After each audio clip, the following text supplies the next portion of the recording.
You hear the name Rembrandt, and you think, genius, right? The golden age of Dutch art, masterpieces, the whole deal.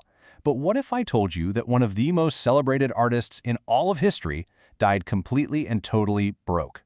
Yeah, the man whose name is literally synonymous with priceless art ended his life in poverty. And honestly, it gets so much worse than just being broke. Rembrandt was buried in an unmarked, rented grave, and when the lease on that little plot of land expired 20 years later, his body was dug up and, well, it was thrown away. His physical remains are just gone, permanently lost to history. So how does that happen? How did the man who basically defined an entire era of art, whose paintings are now priceless national treasures, fall so far? It's a pretty gripping story, actually. It's about artistic genius, sure, but also personal tragedy and some surprisingly terrible financial decisions. To really understand how he wound up in that unmarked grave, we need to go back in time, back to the height of his fame when he was the absolute toast of Amsterdam. In the 1630s, Rembrandt wasn't just an artist. He was a brand. I mean, he was the undisputed king of the Amsterdam art scene. He was running a massive workshop, had a waiting list of wealthy clients that was a mile long, and a reputation that nobody could touch. He was at the absolute peak of his powers. And this is the painting that really sealed the deal. The Anatomy Lesson of Dr. Tulp. Now, before Rembrandt, group portraits were, well, they were kind of boring. Just a static row of faces staring out at you. He came along and turned it into this dynamic, dramatic event, a story that's unfolding right before your eyes. It was completely revolutionary, and it made him a superstar. So what was his secret? What made his work so transformative?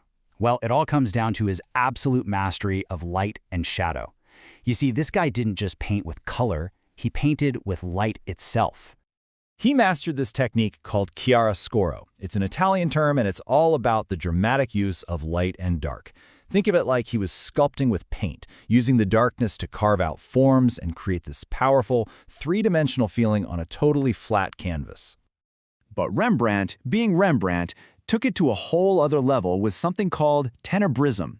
This is like chiaroscuro on steroids. Darkness just completely dominates the painting, and the subjects seem to explode out of this inky black background. It is pure theater, and all about psychological drama. This table here really breaks down the difference, While general chiaroscuro is all about making things look real and giving figures some volume, Rembrandt's tenebrism is about creating drama and psychological tension.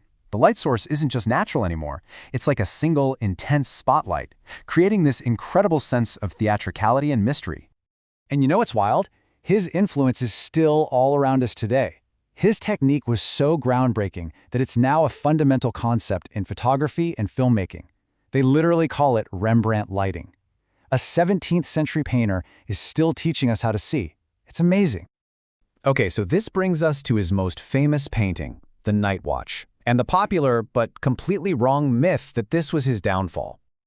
Let's just look at the facts. This was a massive, prestigious commission from a civic militia. He was paid a fortune for it, 1,600 guilders, which was a huge amount of money. And once again, he completely reinvented the genre. By all accounts, it was a huge success, both artistically and professionally.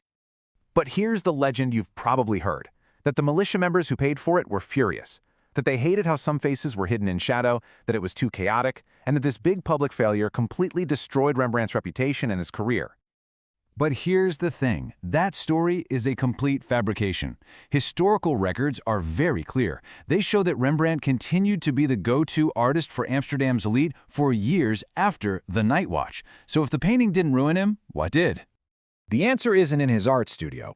It's in his accounting books. This brings us to the real story, a long, slow financial decline driven almost entirely by his own habits. This timeline tells the real story. It wasn't some sudden crash, it was a slow burn. It starts back in 1639 with a massive house he couldn't really afford. That was compounded by personal tragedy. But look there, at 1653, that's the real nail in the coffin. He gets into this habit of borrowing new money to pay off his old debts, and then he spends the extra cash.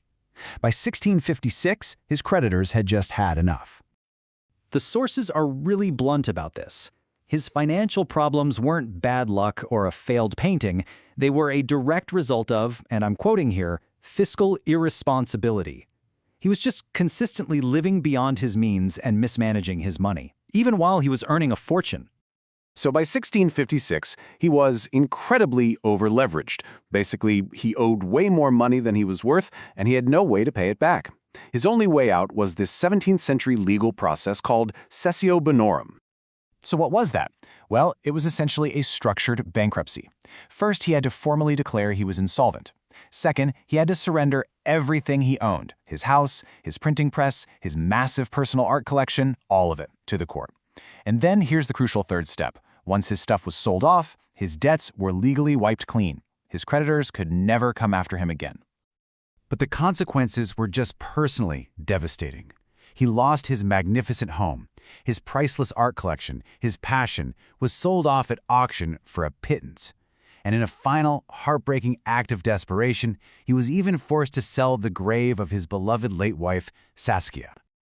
Now, you might think that's where the story ends, with Rembrandt's complete and utter ruin. But what's so fascinating about him is that his artistic life just kept going, creating this powerful, unbelievable contrast between his material failure and his enduring genius. Think about this.